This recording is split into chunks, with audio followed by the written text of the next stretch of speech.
बिस्मिल्लाहिर्रहमानिर्रहीम। Dear student, अस्सलाम वालेकुम। मैं मिस सुमैरा यूनुस और मैं आपको पढ़ाऊँगी जियोग्राफ़ी में आज हमारा लेक्चर नंबर 13 जो है उसको हम डिस्कस करेंगे। आपको पता है हम लोगों ने चैप्टर नंबर 3 जो है वो स्टार्ट कर दिया है और chapter number 3 earth as a home for the human being. आपको पता है हम लोग अपने क्लाइमेट के बारे में डिस्कस कर रहे हैं, अपने अर्थ के एटमॉस्फेयर के बारे में, उसके एक जो भी एग्जिस्टेंस है जैसे कि लिथोस्फेयर, उसका जो सरफेस ऑफ अर्थ है, इन तमाम चीज़ों के बारे में डिस्कस कर रहे हैं।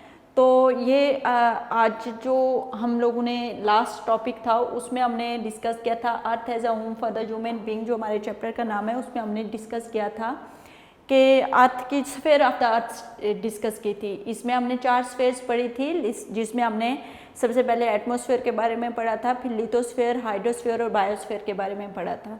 ठीक है, इन चारों स्फीयर के बारे में मैंने आपको बताया था कि एटमॉस्फेयर क्या है, कि combination of number of gases plus water vapours and dust particles make combine together and make a atmosphere. हमारी जो एटमॉस्फेयर है उसको बनाते हैं, जो कि हमारी पूरी अर्थ सरफेस को कवरिंग किया हुआ है। फिर उसके बाद हमने लिथोस्फेयर के बारे में बताया। मैंने आपको बताया था कि आपके अर्थ सरफेस के अंदर जो आपका अर्थ पूरा एरिया है उसका वो है 510 million square kilometre. 510 million square kilometre में 29% जो आपकी अर्थ है लैंड एरिया है, तो उस लैंड एरिया को आप क्या कहते हैं, लिथोस्फेयर कहते हैं। फिर हमने हाइड्रोस्फीयर कहा था। हाइड्रोस्फीयर कौन सी होती है? हाइड्रोस्फीयर जो आपकी 71% आपका वाटर एरिया है, जो आपके अर्थ सरफेस में टोटल एरिया में से 71% वो आपका हाइड्रोस्फीयर। और देन बायोस्फीयर में आपकी लिविंग थिंग्स वगैरह जो है वो आती हैं, और ये बायोस्फीयर जो है वो बाकी तीनों स्फीयर पे डिपेंड करती है। ठीक है, ये हमारा लास्ट लेक्चर था जिसके बारे में हमने डिस्कस किया। आज हम लोग डिस्कस करने लगे हैं हमारा नेक्स्ट जो है वो नेचर इन्वायरमेंट में डिफरेंट चीज़ों को हम डिस्कस करेंगे। अभी मैंने इधर पहला लिखा हुआ है क्लाइमेट एंड ह्यूमन बीइंग। इसकी तरफ जाने से पहले तो ये है कि हमारा जो इन्वायरमेंट है वो कैसे बनता है। हमारा जो ये पूरा इन्वायरमेंट है वो बनता है उसमें हमारे ये चार जो स्फीयर्स ऑफ द अर्थ हमने पढ़ी थी, ये चारों spheres mill collectively combine together and make a nature environment. Mean क्या आपका एटमॉस्फेयर, आपका लिथोस्फेयर, आपका बायोस्फेयर, आपका हाइड्रोस्फेयर कोलेक्टिवली जब कंबाइन होता है तो आपका एक इन्वायरमेंट बनाते हैं जो आपका नेचर इन्वायरमेंट कहलाता है, जिसमें आप रहते हो। मीन कि आप फॉर एग्जांपल आपके रहने के लिए एक प्रॉपर इन्वायरमेंट का आना बहुत ज़रूरी है, तो उसमें मीन के लैंड का आना बहुत ज़रूरी है, तो आपको लिथोस्फेयर की ज़रूरत पड़ गई। उसके लिए आपको सांस लेने के लिए ऑक्सीजन की बहुत ज़्यादा ज़रूरत है, तो आपको एटमॉस्फेयर की ज़रूरत पड़ गई। ठीक है, आपको पता है कि विदाउट वाटर आप रह नहीं सकते, तो आपको क्या ज़रूरत पड़ गई, हाइड्रोस्फेयर की ज़रूरत पड़ गई। और लिविंग मतलब बायोस्फेयर मीन कि आप लिविंग नॉन लिविंग थिंग हैं, तभी आपको लिविंग थिंग्स हैं, चाहे वो प्लांट्स हैं, एनिमल्स हैं या ह्यूमन बीइंग हैं, उनको पानी की भी ज़रूरत होती है, उनको रहने के लिए जगह की भी ज़रूरत होती है, और उनको सांस लेने के लिए ऑक्सीजन की भी ज़रूरत होती है। जैसे प्लांट्स को भी ऑक्सीजन और कार्बन डाइऑक्साइड की ज़रूरत होती है, एनिमल्स को भी ऐसे ही है, और ह्यूमन बीइंग का भी ऐसा ही है। ठीक है, तो ये तो चारों स्फीयर्स जो हैं ये होंगी तो आपका इन्वायरमेंट बनेगा जिसमें आपकी एग्जिस्टेंस है। अगर इन चारों स्फीयर्स में से एक चीज़ भी नहीं होगी तो आपकी लाइफ जो है वो एग्जिस्ट नहीं हो सकती। तो ये हमने नेचर इन्वायरमेंट के बारे में पढ़ना है और स्टेप बाय स्टेप पढ़ना है। फिर नेचर इन्वायरमेंट में हम पढ़ेंगे कि कौन कौन सी चीज़ें हैं, उनमें क्या चीज़ें आती हैं। अब बात ये है कि नेचर इन्वायरमेंट में सबसे पहले हम लोग डिस्कस करने लगे हैं क्लाइमेट एंड ह्यूमन बीइंग।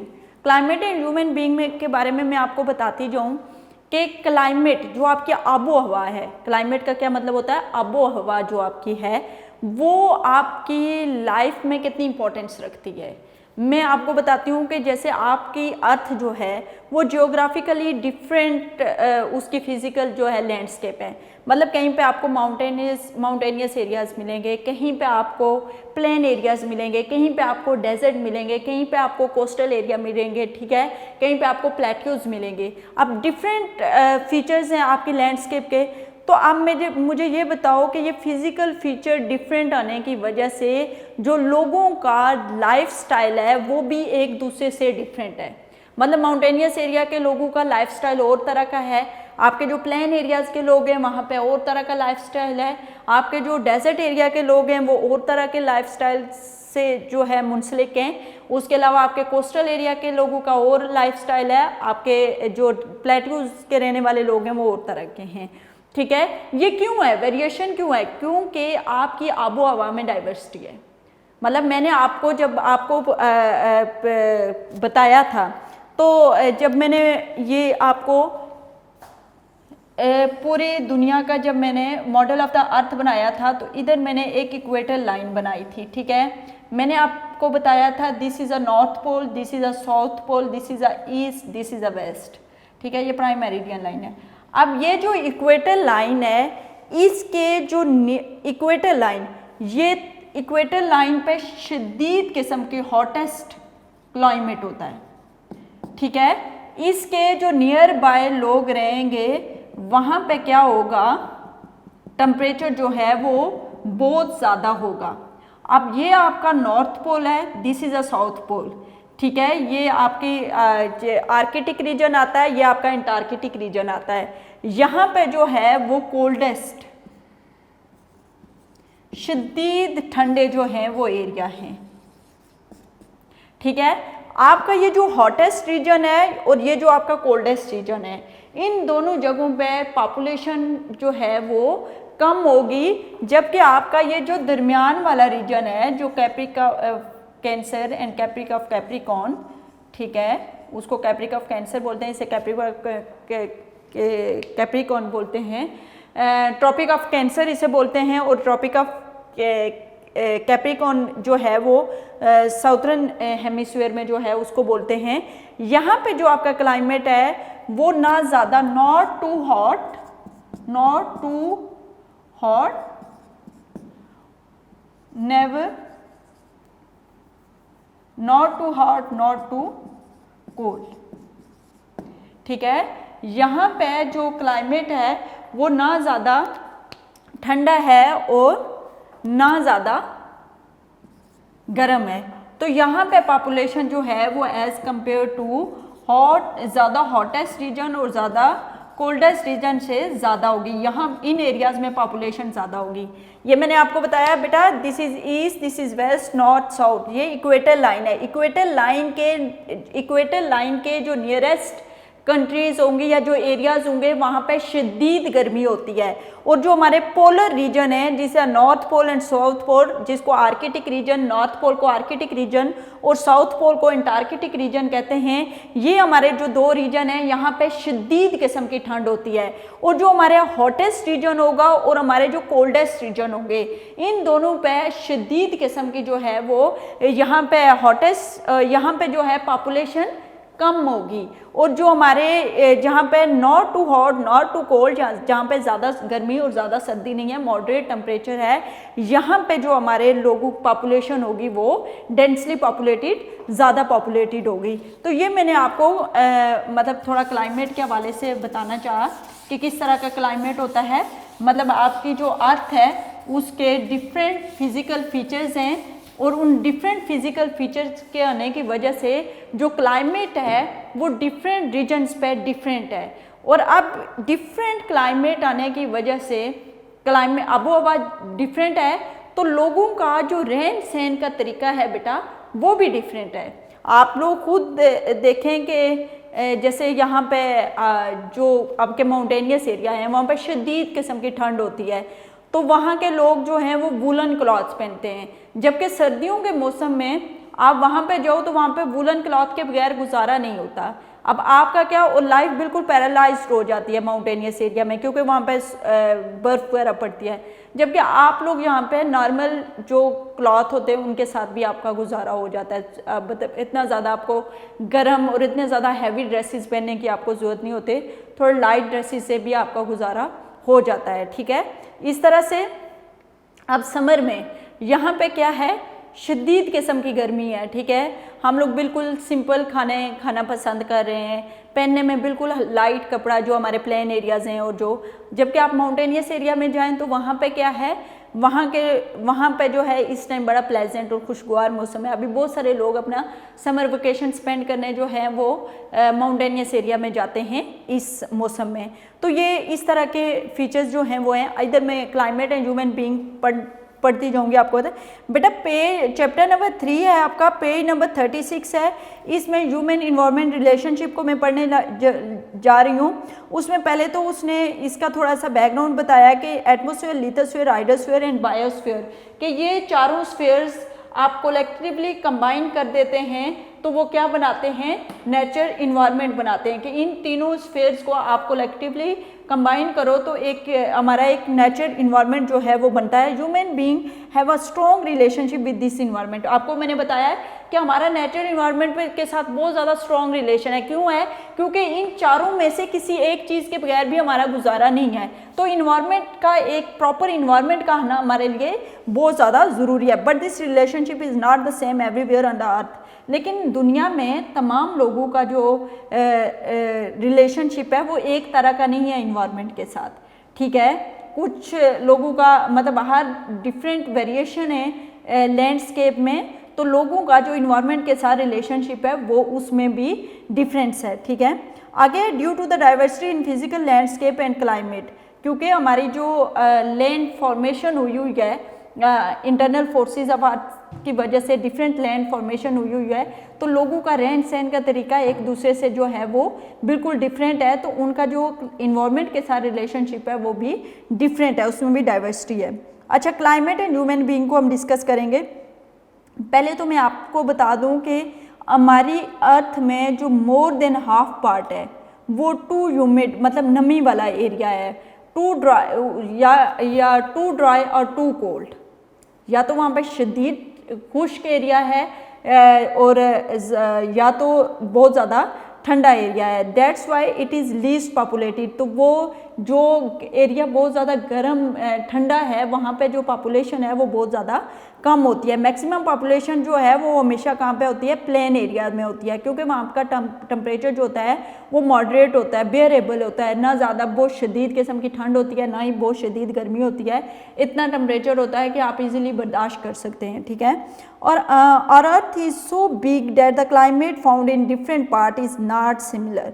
वो कहता है हमारी अर्थ जो है वो बहुत बड़ी है और जो यहाँ पे क्लाइमेट है वो बिल्कुल डिफरेंट है, एक जैसा नहीं है। A lot of variation is found due to which the food, clothing and way of living of people is different.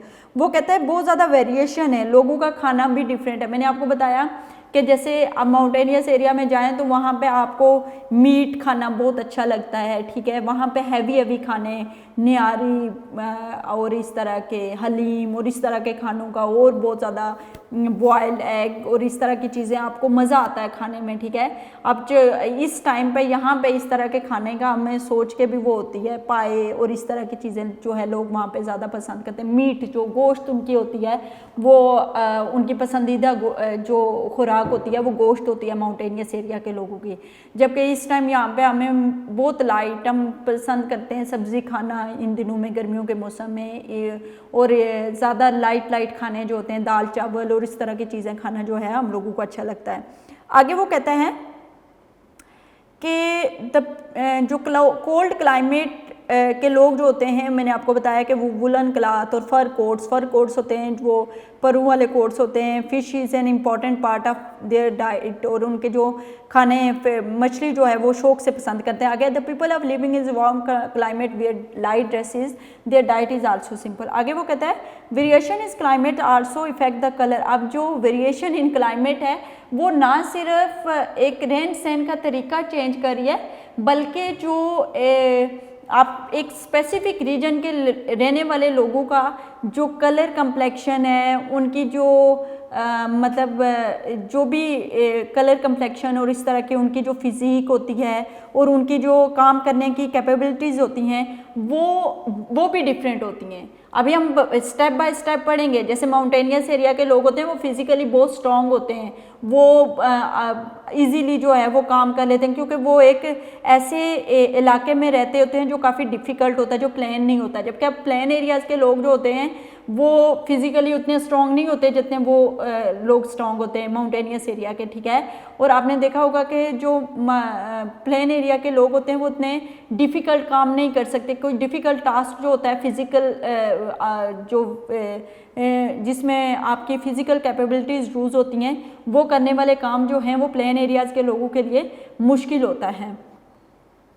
मैं चूँकि माउंटेनियस एरिया से बिलोंग करती हूँ तो मैं इस एक्सपीरियंस को बहुत अच्छी तरह से आपको एक्सप्लेन कर सकती हूँ कि जैसे फॉर एग्जांपल हम लोगों के लिए वहाँ पे हाइकिंग करना, वहाँ पे इधर उधर मूव करना, वॉक करना मेरे लिए कोई इतना मुश्किल टास्क नहीं होता। लेकिन जब प्लेन एरिया के लोग वहाँ पे जाते हैं, उनसे इवन कि वो वहाँ पे मूव भी नहीं कर पा रहे होते, वो वहाँ पे जो स्लोपी जो वहाँ पे स्लोपी जो पूरी सरफेस होती है उस पर चलना उनके लिए मुश्किल होता है। वो उनके लिए बाद में जो है उनके लिए जो है वो पेन का बायस बनता है। डिफरेंट किस्म की वो उनको टांगों का दर्द और इस तरह की चीज़ें जो हैं उनको होती हैं, वो इतना इजीली वहाँ पे मूव नहीं कर पाते। तो अक्सर मैं प्लेन एरिया के लोगों को जब माउंटेनियस एरिया में चलते हुए देखती हूँ तो ऐसे लग रहा होता है ये अभी गिरने लगे हैं। इवन कि उनको ये भी नहीं पता कि यहाँ पे हमने चलना कैसे है, क्योंकि वो कभी ऐसे एरिया पे चले नहीं हैं, ठीक है। तो ये काफ़ी ज़्यादा डिफरेंस जो है वो होता है। अब आगे बेटा हम पढ़ने लगे physical landscape and human being. अब जो है इस चीज़ को हम पढ़ेंगे कि फिजिकल लैंडस्केप जो कि डिफरेंट है, फिजिकल लैंडस्केप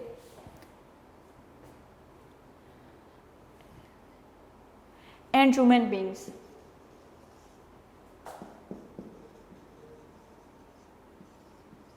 ठीक है, physical landscape and human being, इसमें हमने माउंटेन्स को डिस्कस करना है, ठीक है। नंबर 2 हमने किसको डिस्कस करना है, प्लेन्स को डिस्कस करना है, ठीक है। 3 में हमने करना है डेजर्ट को।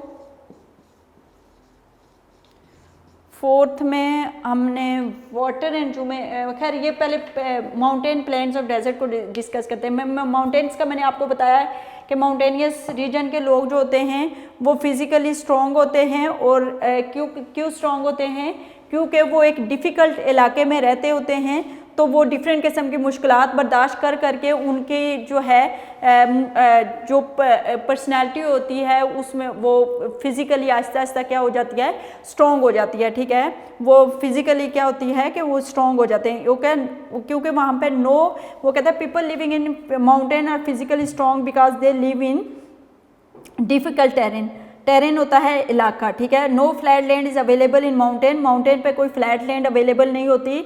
डेट्स वाई स्लोप्स आर, वहाँ पे घर कैसे बनाए जाते हैं, स्लोप्स को कट किया जाता है, उनको लेवल करके फिर उनके ऊपर जो है वो घर बनाए जाते हैं। कल्टीवेशन भी इसी तरह से होती है कि स्लोप्स को काट के कुछ लैंड एरिया जो है वो कल्टीवेशन के काबिल बनाया जाता है। इसलिए जो एग्रीकल्चर है वो माउंटेनियस एरिया में उतनी ज़्यादा अच्छी नहीं होती जितनी प्लेन एरियाज़ में होती है। और माउंटेनियस एरिया में ज़्यादातर एग्रीकल्चर होती है वो डिपेंड करती है आपकी रेन शेड एग्रीकल्चर, जो कि बारिश के पानी पे होती है। वहाँ इरिगेशन सिस्टम का इतना कोई प्रॉपर सिस्टम मौजूद नहीं होता। तो वहाँ की मेजर जो क्रॉप्स हैं वो मेज़ है, राइस है, टी है एंड फ्रूट्स एक्सेट्रा।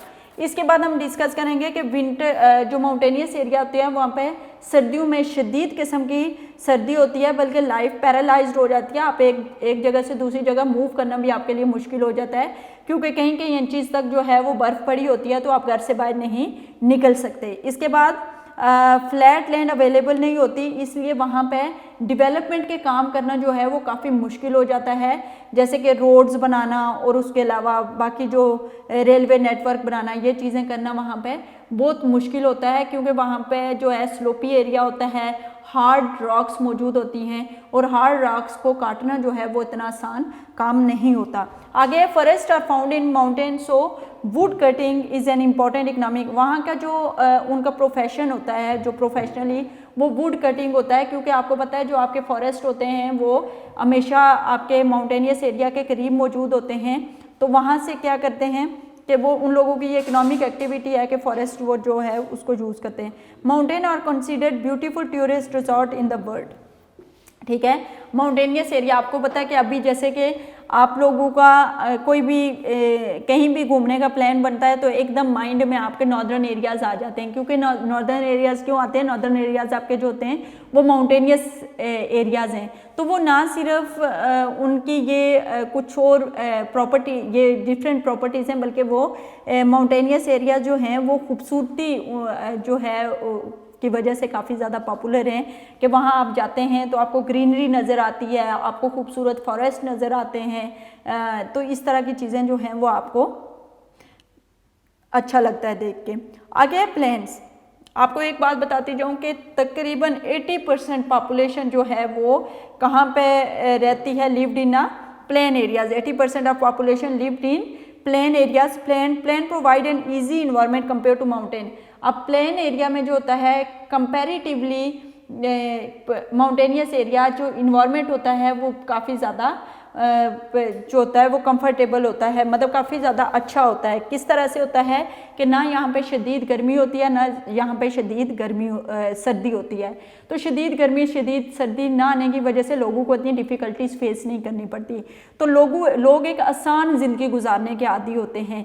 इसलिए प्लेन एरिया के लोग जो होते हैं वो माउंटेनियस एरिया की तरह स्ट्रॉन्ग नहीं होते। मतलब आप जितनी मुश्किलात बर्दाश्त करते हो उतने आप स्ट्रॉन्ग बनते हो। तो प्लेन एरिया के लोग हर तरह की फैसिलिटी उन्हें मिली होती है, तो उनको फिजिकली इतना मूव नहीं करना पड़ रहा होता, फिजिकली अपनी एनर्जीज इतनी सर्व नहीं करनी पड़ रही होती।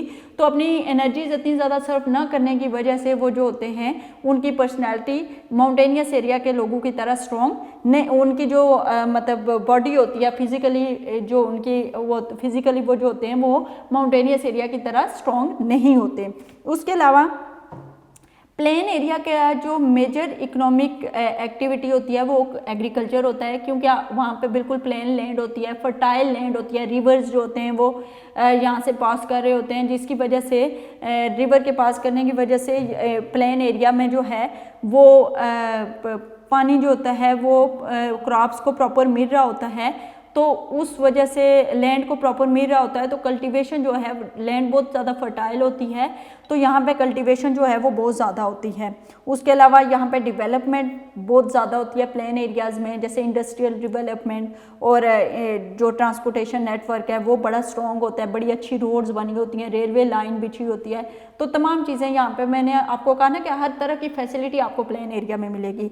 Climate is not too severe that is why plain are densely populated as compare to mountain. आगे हम डेजर्ट की बात करेंगे। डेजर्ट में बारिश जो होती है वो बहुत कम होती है, 5 इंचेस से भी 5 मिलीमीटर से भी कम होती है एक साल में, ठीक है। तो वहाँ पे जो है that's why there are no permanent river in desert, vegetation cover is absent. वहाँ पे ग्रीनरी, किसी किस्म की फर्टिलिटी नहीं है, लैंड जो है वो वहाँ पे लैंड में किसी किस्म की फर्टिलिटी वहाँ पे मौजूद नहीं होती, ज़रखेज़ ज़मीन नहीं होती, ग्रीनरी वहाँ पे मौजूद नहीं होती, बारिश बहुत कम होती है, तो वहाँ पे क्रॉप्स जो हैं वो नहीं उगाई जा सकती। ओनली कैक्टस एंड पाल्म्स जो कि खजूर के वो होते हैं grow in desert. People spend a nomadic way of life. Nomadic होता है खाना बदोशों वाली ज़िंदगी, ठीक है, कि मतलब आप जब गर्मियाँ होती हैं तो आप माउंटेनियस एरिया की तरफ मूव करके जाते हो, क्योंकि वहाँ का जो क्लाइमेट होता है वो प्लेजेंट होता है। उसके अलावा जब सर्दियाँ होती हैं तो आप प्लेन एरियाज़ की तरफ, तो वहाँ के लोग जो है खाना बदोशों वाली ज़िंदगी गुजारते हैं, कि जहाँ पे भी उनको पानी वगैरह मिलता है उसके पास जो है वो अपनी रिहाइश इख्तियार कर लेते हैं। अच्छा, उनकी पूरी ज़िंदगी जो है वो पानी और खुराक ढूंढने में लग जाती है। आगे हम पढ़ेंगे वाटर एंड ह्यूमन बीइंग, ठीक है, वाटर एंड ह्यूमन बीइंग।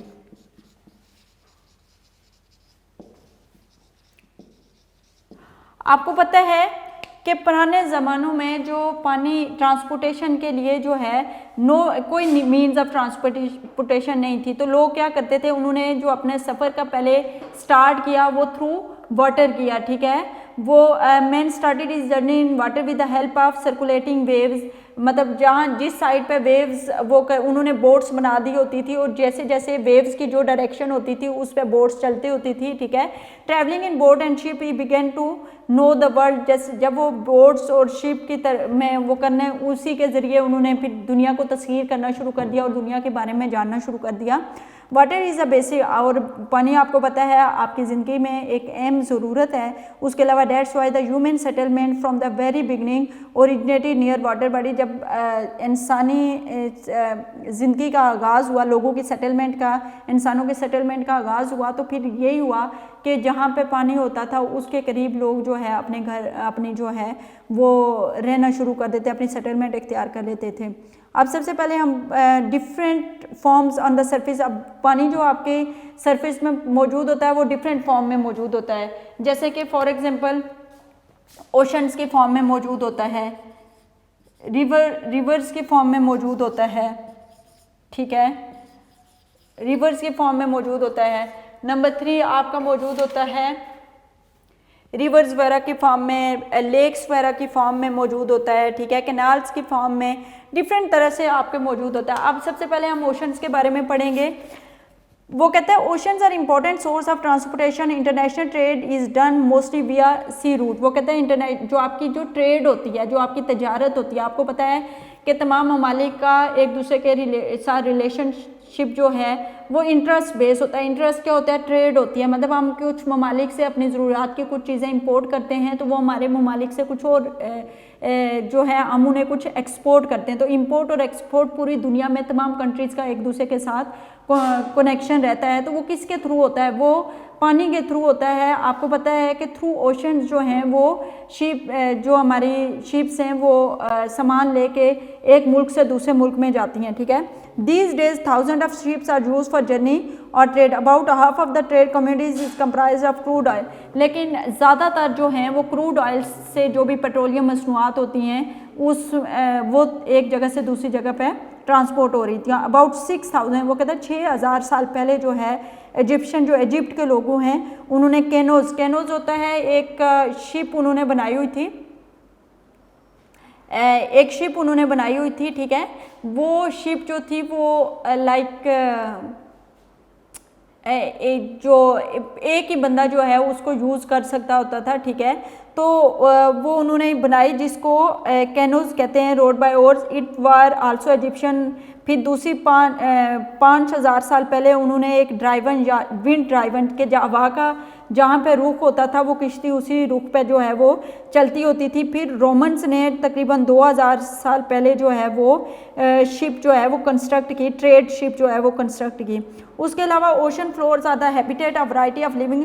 अब जो आपको पता है कि आपके समुंदर के अंदर बहुत सारे डिफरेंट टाइप ऑफ ऑर्गेनिज्म मौजूद हैं, लेकिन इन ऑर्गेनिजम्स के बारे में आपको 1850 से पहले नहीं था। जब सबमरीन जो है उसकी इन्वेंशन हुई, ठीक है, तभी जो है इन्वेंशन ऑफ सबमरीन दिस ने पॉसिबल किया कि हम लोग जो है वो सी ऑर्गेनिज्म, जो हमारे समुंदर के अंदर जो लिविंग ऑर्गेनिज्म है, वैरायटी ऑफ लिविंग ऑर्गेनिज्म है, उनके बारे में जान सकें।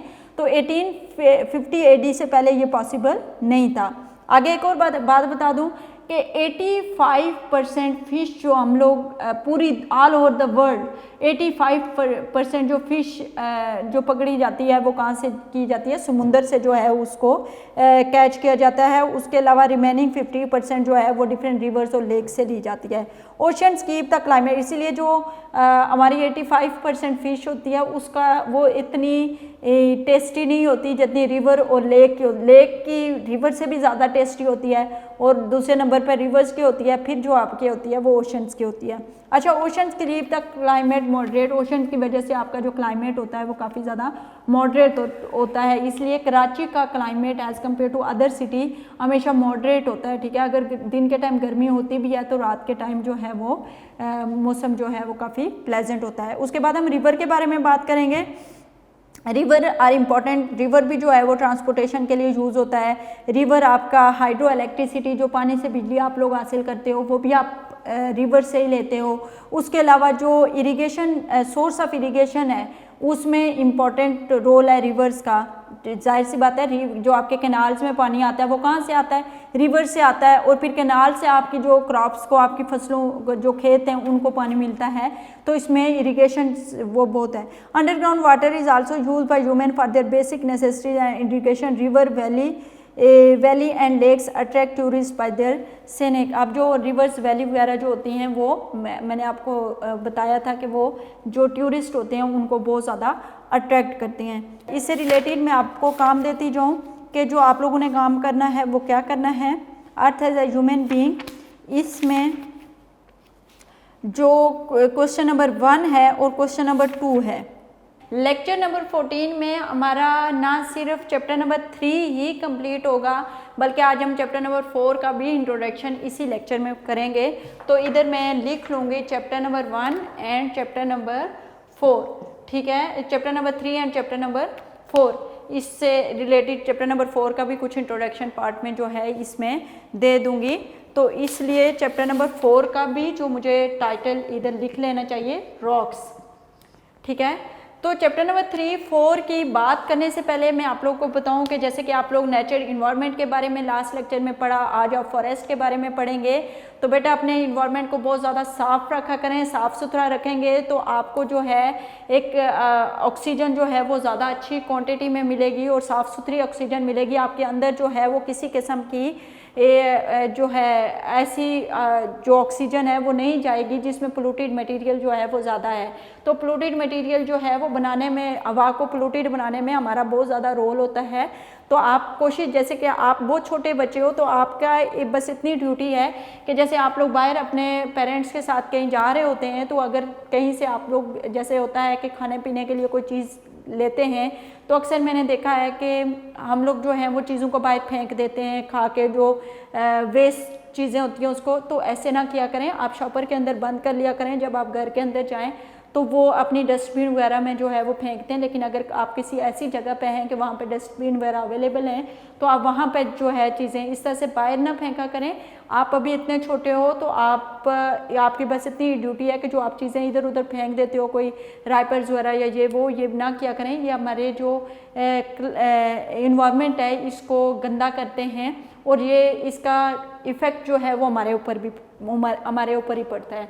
दूसरी बात मैं करना चाहूँगी, हम फॉरेस्ट के बारे में आप पढ़ेंगे। तो बेटा फॉरेस्ट के हवाले से, जैसे आपके पास अगर छत अवेलेबल है या आपका घर ऐसा है कि आपके पास आगे जो टेरेस वगैरह में कुछ ऐसी जगह आपके पास है, तो वहाँ पे आप पौधे लगाएं, ज़्यादा से ज़्यादा पौधे लगाएं। बाहर भी आपको जितना पॉसिबल हो जाए अपने रोड्स के किनारे इस तरह से कोई 2-3 पौधे जो हैं वो ख़रीद के लगाएं, ताकि आपके ज़्यादा से ज़्यादा दरख्त हों और ज़्यादा से ज़्यादा कार्बन डाइऑक्साइड जो हमारी पोल्यूटेड एयर है वो दरख्त अपने अंदर एब्जॉर्ब करें और हमें ज़्यादा से ज़्यादा फ्रेश एयर जो कि ऑक्सीजन की सूरत में हमें दें।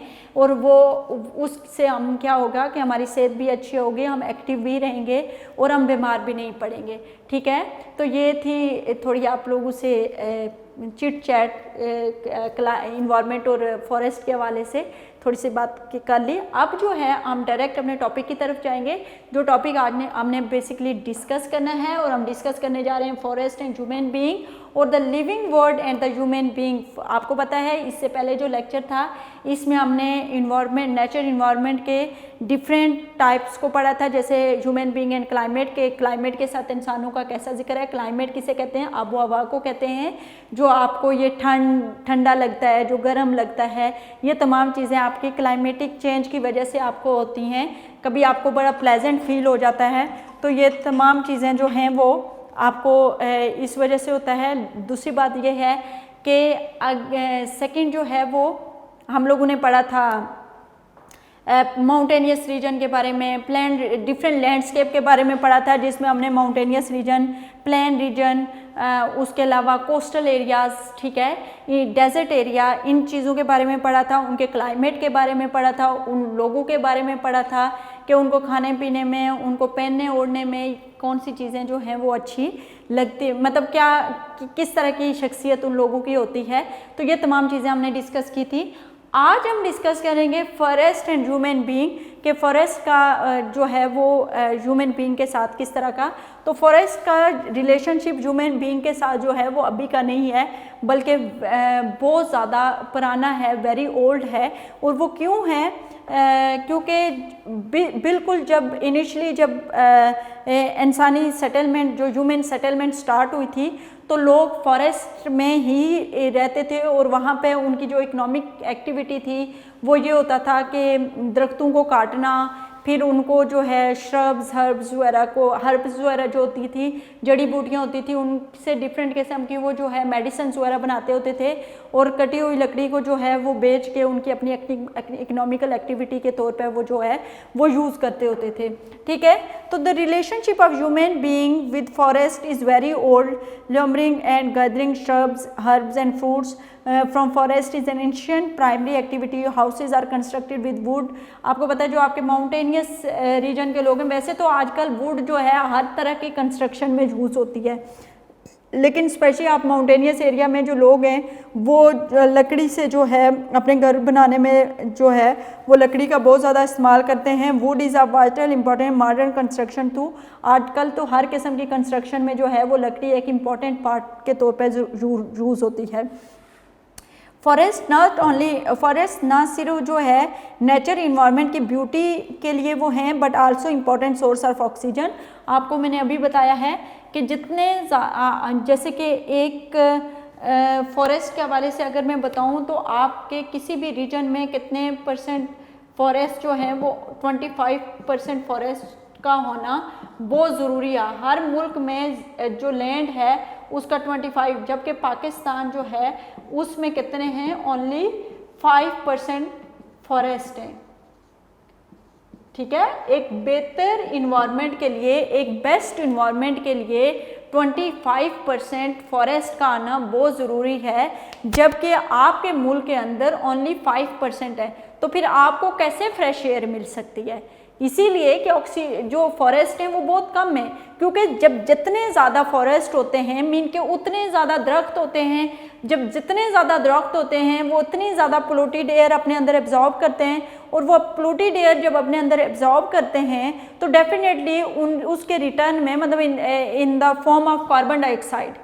पोल्यूटेड एयर मीन के कार्बन डाइऑक्साइड, जितनी ज़्यादा कार्बन डाइऑक्साइड दरख्त अपने अंदर एब्जॉर्ब करेगा उतनी ज़्यादा ऑक्सीजन आपको जो है उसके रिटर्न में जो है आपको प्रोवाइड करेगा। तो आपका तो ओनली 5% फॉरेस्ट है, वो कितनी और आपकी जो आपको पता है कि जो हवा है वो कितनी ज़्यादा पोल्यूटेड है, तो वो 5% दरख्त कितनी जो है वो कार्बन डाइऑक्साइड अपने अंदर एब्जॉर्ब कर सकता है। इसीलिए आपको ऑक्सीजन जो है वो बहुत कम जो है वो मिलती, जो फ्रेश ऑक्सीजन है वो बहुत कम मिल रही है। उसके अलावा वो कह रहा है कि manufacturing of nature rubber, paper, ये जो आपकी रबर बनती है, पेपर बनते हैं, शीप्स वगैरह, ये तमाम चीज़ें जो है लकड़ी से मिलती हैं जो कि फॉरेस्ट से ली जाती है। वो कहता है forest also effect of climate, बहुत ज़्यादा इफेक्ट करता है। मतलब जैसे कि आपके माउंटेनियस एरिया का जो मौसम होता है वो समर में बड़ा प्लेजेंट होता है। उसकी वजह क्या होती है? उसकी वजह यही होती है, फॉरेस्ट ही वजह होती हैं कि उसका बड़ा डीप कनेक्शन होता है ह्यूमन लाइफ में।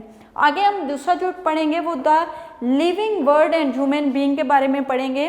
ठीक है, human being catch fish, hunts birds and animals to get food. जो लोग हैं वो मतलब लिविंग ह्यूमन बीइंग जो हैं वो फिश जो है और उसके अलावा शिकार के कुछ आप ह्यूमन बीइंग कुछ शिकार करते हैं, कुछ परिंदों का उसको, और कुछ एनिमल जो हैं वो फूड के तौर पर इस्तेमाल करते हैं। फूड के साथ साथ हम कुछ एनिमल्स जो हैं वो काम के पर्सपेक्टिव से भी इस्तेमाल होते हैं। जैसे आपके जो बर्फ़ानी इलाके होते हैं वहाँ पे एक लकड़ी की बनी हुई जो गाड़ी होती है, वुडन स्लिंग होता है जो, उसको वुडन स्लिंग उसको यूज़ किया जाता है डॉग के साथ। डॉग उसको पुल के तौर पे उसको खींचता है, और वो जो in snowy area dogs are use to pull wooden sling. आगे है camel is also plain of desert. Camel जो है ऊँट, उसको डेजर्ट का जो क्या प्लेन समझा जाता है, मतलब उसको डेजर्ट का सरा का हवाई जहाज समझा जाता है, क्योंकि कैमल वो एनिमल है जो काफ़ी दिनों तक बगैर खाए पिए भी ज़िंदा रह सकता है।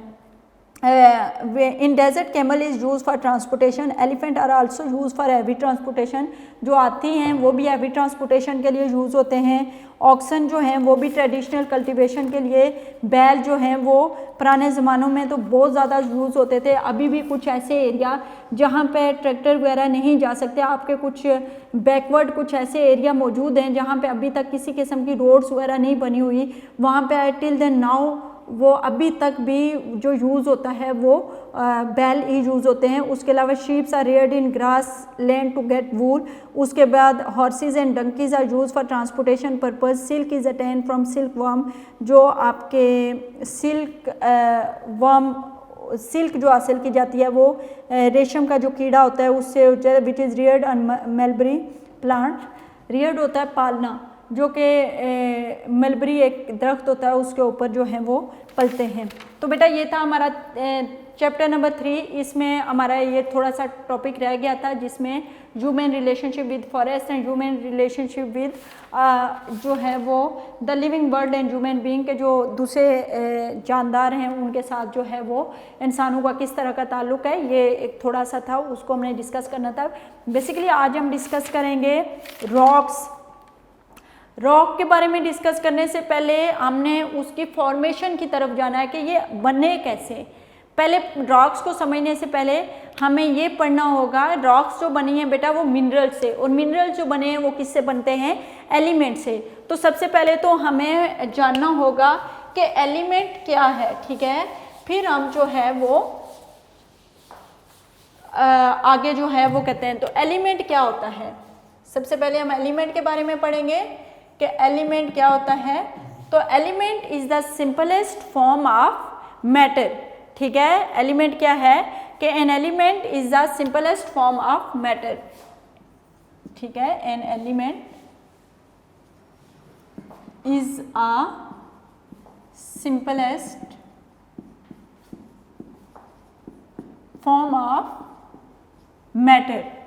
अब मुझे ये बताएं मैटर क्या होता है। आपके साइंस में आपके टीचर ने बताया होगा ना कि anything which occupy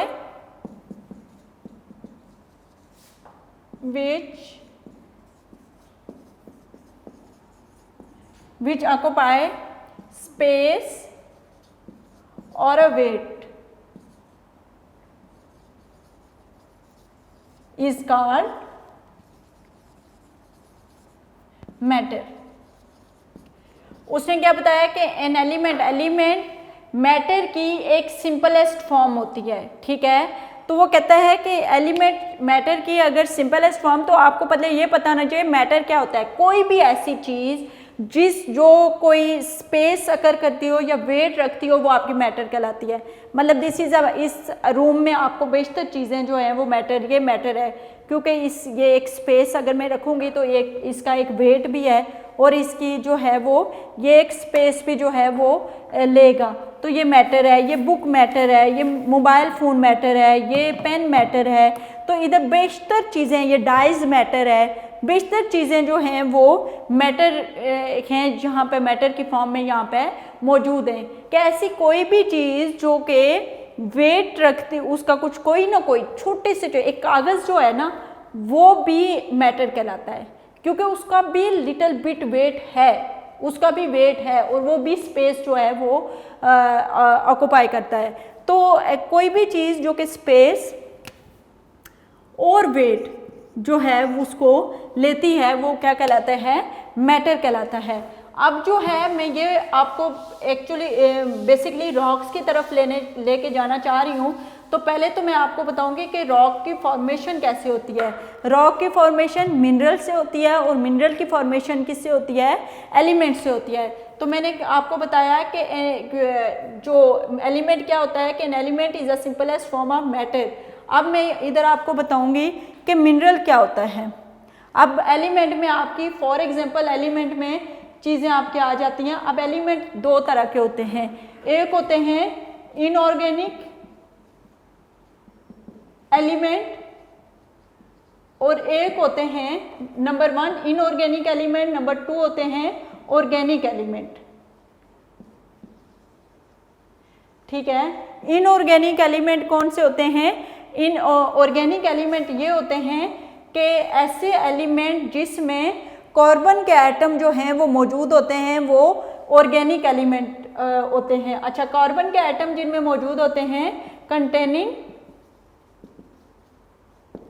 carbon atom. अच्छा, ऐसे एलिमेंट जिनमें कार्बन एटम मौजूद होते हैं वो क्या कहलाते हैं, वो ऑर्गेनिक एलिमेंट कहलाते हैं। और ऐसे एलिमेंट जिसमें जो है वो contain metal and other element, ठीक है, जिनमें मेटल एंड अदर एलिमेंट वो आपके क्या कहलाते हैं, इनऑर्गेनिक एलिमेंट। अच्छा, an element is the simplest form of a matter. अब जो होते हैं आपके एलिमेंट दो तरह के होते हैं, एक इनऑर्गेनिक एलिमेंट होते हैं, एक ऑर्गेनिक एलिमेंट होते हैं, ठीक है। तो अब जो आपके मिनरल्स होते हैं बेटा, वो कौन से एलिमेंट से मिलके बने होते हैं, वो मिनरल्स, आपके जो मिनरल्स बेटा होते हैं वो कौन से एलिमेंट से मिलके बने होते हैं, वो आपके इनऑर्गेनिक एलिमेंट से, इनऑर्गेनिक एलिमेंट से मिलके आपके मैटर बने होते हैं। अब मुझे मैं ये आपको बताऊं इनऑर्गेनिक एलिमेंट में कौन से हैं, ऑक्सीजन, ठीक है, उसके अलावा आपके सिलिकॉन, उसके अलावा आपके आ जाते हैं एल्युमिनियम,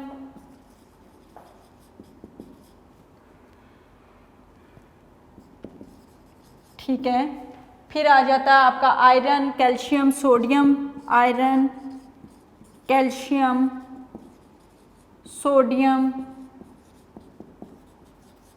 मैग्नीशियम, ठीक है। तो ये देखें बेटा, an element is a simplest form of a matter. Matter दो तरह के एलिमेंट दो तरह के होते हैं, इनऑर्गेनिक एलिमेंट, ऑर्गेनिक एलिमेंट।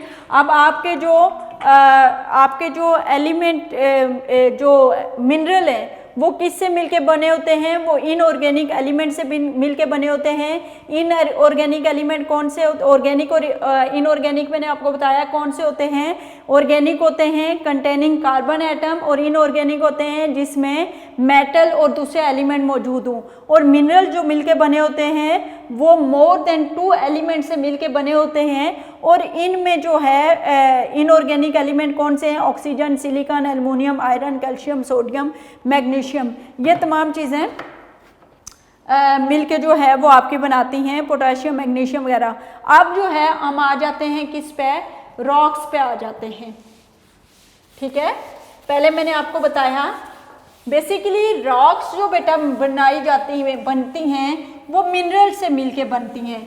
तो मिनरल्स इसलिए मैंने आपको पहले बताया कि मिनरल्स किससे बनते हैं, मिनरल बनते हैं एलिमेंट से। एलिमेंट किससे, एलिमेंट क्या होता है, एलिमेंट मैटर की एक फॉर्म होती है। और जो आपके मिनरल्स होते हैं वो किससे मिलके बनते हैं, वो एलिमेंट से मिलके बनते हैं। अब जो आपकी रॉक्स होती हैं वो किससे मिलके बनती हैं, आपकी जो बेटा रॉक्स हैं वो आपकी बनती हैं मिनरल से। Rocks is a combination of 2 और मोर मिनरल्स, ठीक है। रॉक्स किससे, कि रॉक्स जो आपकी ये रॉक्स होती हैं जो होती हैं इज अ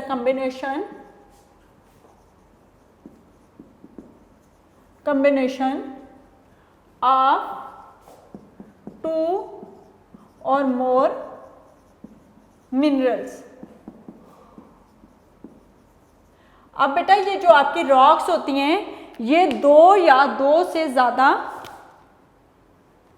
मिनरल से मिलके बनी होती हैं, ठीक है।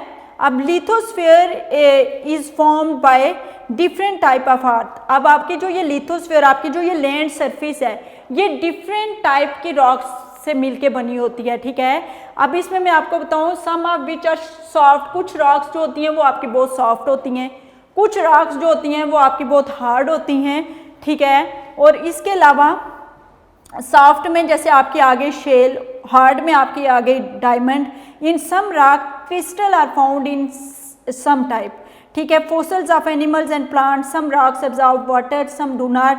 The different characteristic are depend upon the, वो कहते हैं रॉक्स डिफरेंट टाइप की होती हैं। अच्छा, पहली तो बात आपको ये मैं बताऊं कि आपकी अर्थ के डिफरेंट लेयर्स हैं आपकी अर्थ की, ठीक है। आपकी अर्थ की है क्रस्ट, जिस स्फीयर के ऊपर आप रह रहे हो, ठीक है, this is called a crust.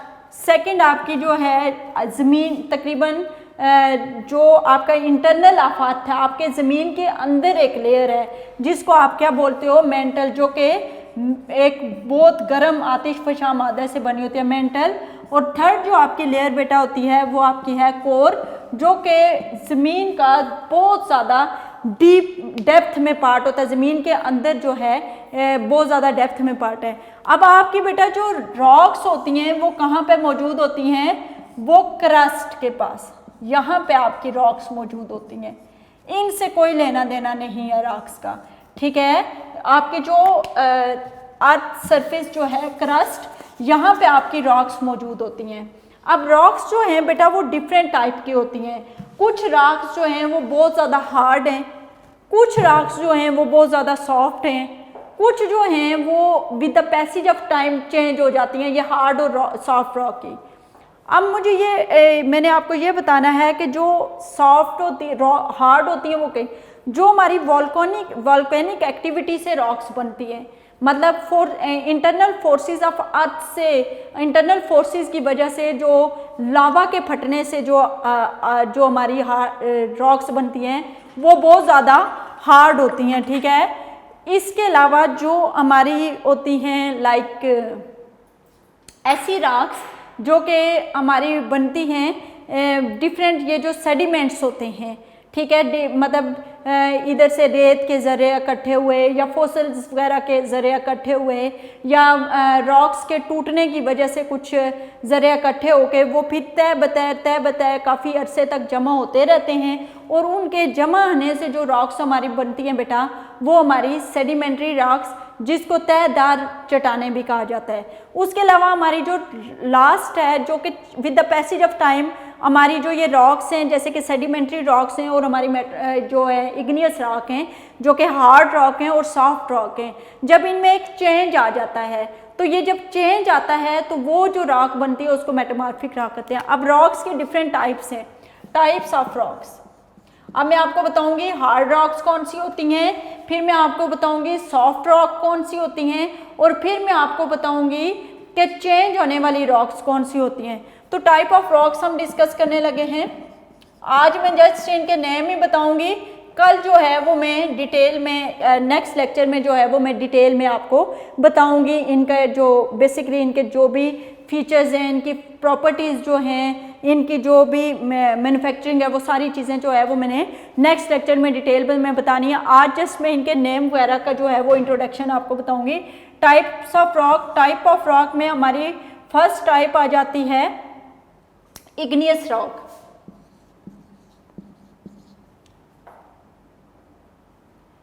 Igneous rock आ जाती है हमारी,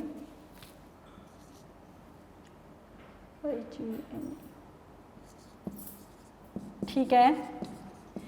सेकंड में हमारी आ जाती है सेडिमेंट्री रॉक्स, जो सेडिमेंट्स वगैरह से डिफरेंट पार्ट से मिलके बनी होती है, सेडिमेंट्री रॉक। और थर्ड हमारी ये है जो वो है मेटामॉर्फिक रॉक।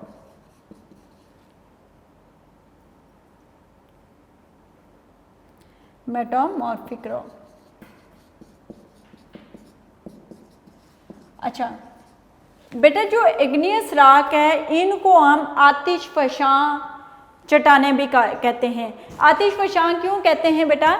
जो इग्नियस रॉक होती हैं बेटा ये बहुत हार्ड रॉक्स होती हैं। ये क्यों? क्योंकि ये जो मैग्मा होता है ज़मीन के इंटरनल एक बहुत गर्म किस्म का मटेरियल होता है, जब वो ज़मीन से बाहर निकलता है या ज़मीन के अंदर ही जो है वो सॉलिडिफाइड हो जाता है, उससे जो रॉक्स बनती हैं वो इग्नियस रॉक होती हैं। ये बहुत ज़्यादा स्ट्रॉन्ग होती हैं, इनका वेट भी बहुत ज़्यादा होता है। सेडिमेंट्री रॉक्स जो होती हैं ये जो है टूटने वाली रॉक्स होती हैं, ठीक है, ये टूट भी जाती हैं। और ये जो सेडिमेंट्री बेटा रॉक्स होती हैं ये डिफरेंट सेडिमेंट्स जब काफ़ी लाखों साल जमा होते होते होते होते एक रॉक बनाते हैं, तो ये हमारी सेडिमेंट्री मेटामॉर्फिक रॉक होती हैं कि with the passage of time जब एग्नियस रॉक और सेडिमेंट्री रॉक में चेंज आता है तो वो जो चेंज फॉर्म में रॉक्स बनती हैं वो मेटामॉर्फिक रॉक्स होती हैं। अब इन तीनों रॉक्स को जो है वो डिटेल में मैं नेक्स्ट लेक्चर में बताऊंगी, इनकी जो प्रॉपर्टीज़ हैं, ठीक है, वो तमाम चीज़ें जो हैं वो मैं नेक्स्ट लेक्चर में डिटेल में इनकी टाइप्स, प्रॉपर्टीज़, सारी चीज़ें आपको नेक्स्ट लेक्चर में बताऊँगी। आज का लेक्चर हमारा यहाँ तक ही था, ठीक है। अब इस लेक्चर से रिलेटेड मैं कुछ काम आपको देती जाऊँ, वो आप लोग कर लें। डायरी वर्क किया हमारा,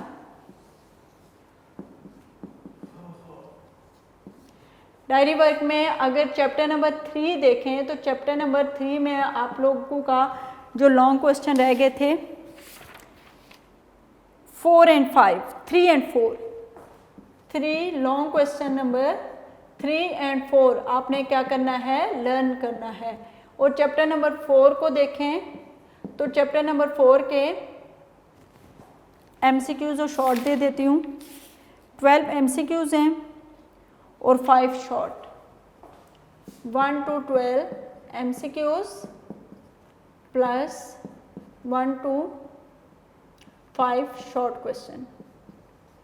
तो ये है आपकी डायरी, ठीक है। Chapter number 3 long question number 3 और 4 जो है वो आपने लर्न करना है, और chapter number 4 1 to 12 MCQs 1 to 5 short question, इसको आपने याद करना है और याद करना है, ठीक है जी बेटा। ये था हमारा आज का लेक्चर। इस लेक्चर से रिलेटेड किसी भी किस्म का कोई भी क्वेश्चन आपके माइंड में आओ, थ्रू कमेंट, थ्रू कॉल मेरे से आप पूछ सकते हो, मैं आप उसका एज सुन एज पॉसिबल उसका आंसर दूंगी। स्टे सेफ, स्टे होम, अल्लाह हाफिज़।